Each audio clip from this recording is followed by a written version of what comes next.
Bom, nesse vídeo eu vou falar sobre normalização de tabelas, que seria mais a parte teórica de banco de dados, tá? Então imagina o seguinte, você está querendo montar algum CRUD aí, ou algum sistema no seu banco de dados, certo? E, obviamente, você precisa criar as suas tabelas, tá?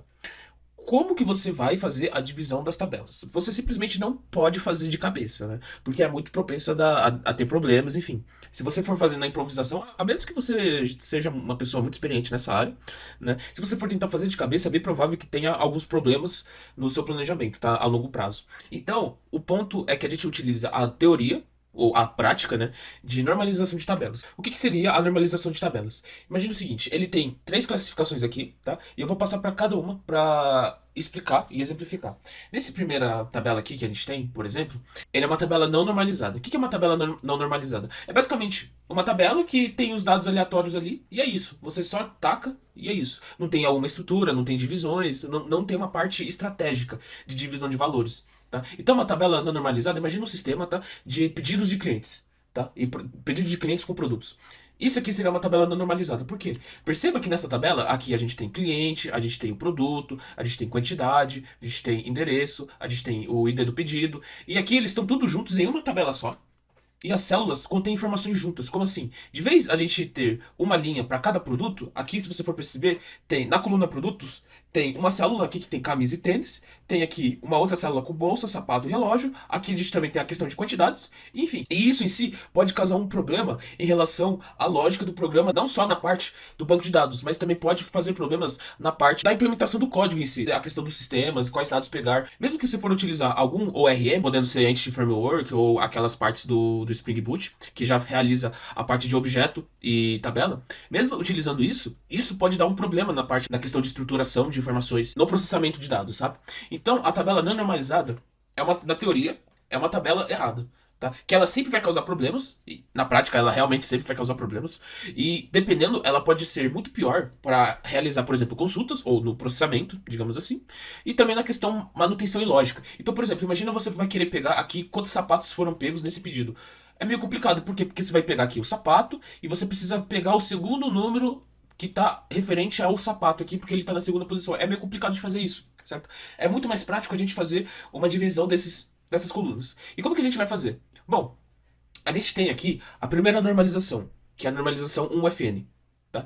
Que basicamente cada linha contém dados atômicos, que é a questão que eu falei, que as células, cada célula dessa coluna tem valores únicos. Então, por exemplo, mesmo que o João Silva ele fez um pedido de camisa e tênis, as células de camisa e tênis não vão ficar juntas, elas vão ser separadas, porque isso aqui é diferente disso aqui. É a mesma coisa da quantidade. A quantidade vai ser diferente como o produto. Então, você separa por linhas, tá? Então, basicamente, a gente tem a primeira normalização em que cada linha precisa ter dados atômicos, mesmo que seja parte de um conjunto, tá? Então, isso aqui é pelo menos o básico do básico que sua tabela deve ter, tá?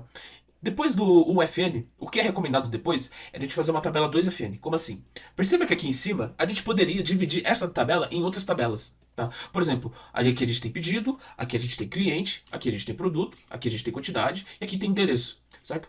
Não seria muito mais fácil se a gente fosse pegar essa tabela e dividir em partes? Por exemplo, eu só quero pegar os produtos, ou eu só quero pegar as quantidades, ou eu só quero pegar uns clientes. É aí que entra o 2FN. Tá? Que a gente vai separar as tabelas a partir de IDs e elas podem se comunicar uma com as outras a partir de suas responsabilidades. Tá? Então, por exemplo, aqui a gente tem uma tabela de clientes, tá? Em que ele tem o ID do cliente aqui, certo? E aqui a gente tem a tabela de pedidos. Tá? De vez as duas tabelas estarem juntas, perceba que é muito melhor a gente fazer dessa forma, porque tanto na parte lógica como na parte de manutenção, ou na parte visual mesmo, fica muito mais simples a gente resgatar esses valores e interconectar com eles, como por InEjoins ou Where, enfim. Tá? E essa conexão pode ser feita por uma outra tabela, dependendo do relacionamento. Nesse caso aqui, ele pode ser muito para muitos, né? Muitos para muitos, então nesse caso a gente pode utilizar essa tabela aqui para a gente fazer essa conexão, em que o pedido 1 é referente ao cliente 1, né? E o pedido 2 é referente, pedido 2 aqui, é referente ao cliente 2. Tá? Então, o 2FN é basicamente essa parte da gente separar as tabelas por funções. Tá? E como que a gente vai utilizar o 3FN? Tá? Que é a parte que é mais implementada nos sistemas reais. tá? E ele tem uma menor redundância e ele é muito melhor na parte de manutenção. Quando que a gente vai utilizar? A principal diferença é em relação à coluna, não à questão de tabela. Como assim? Perceba que aqui em cima a gente tem essa parte aqui de endereço, certo? Essa parte de endereço, ela não tem muita, ela tem relação com o cliente, certo? Só que ela não é dependente dela. A gente não necessariamente precisa que o endereço fique aqui. O endereço ele pode ir para outra tabela ou a gente pode criar uma outra tabela a partir disso. Tá? Que nesse caso aqui, como é o 3FN, a gente foca muito mais na parte de separação das colunas, tá? Que não dependem da chave primária, como aqui em cima. Porque aqui a gente tem essa chave primária, aqui a gente tem essa chave primária, e aqui a gente tem essas duas chaves, que seriam as duas chaves primárias, né? Mas perceba que o endereço em si, ela não depende necessariamente do cliente, desse cliente D. A gente poderia enviar esse endereço entregue aqui para essa tabela. Por quê? Porque nesse caso, o endereço ele tem muito mais a ver com a parte de pedido, tá?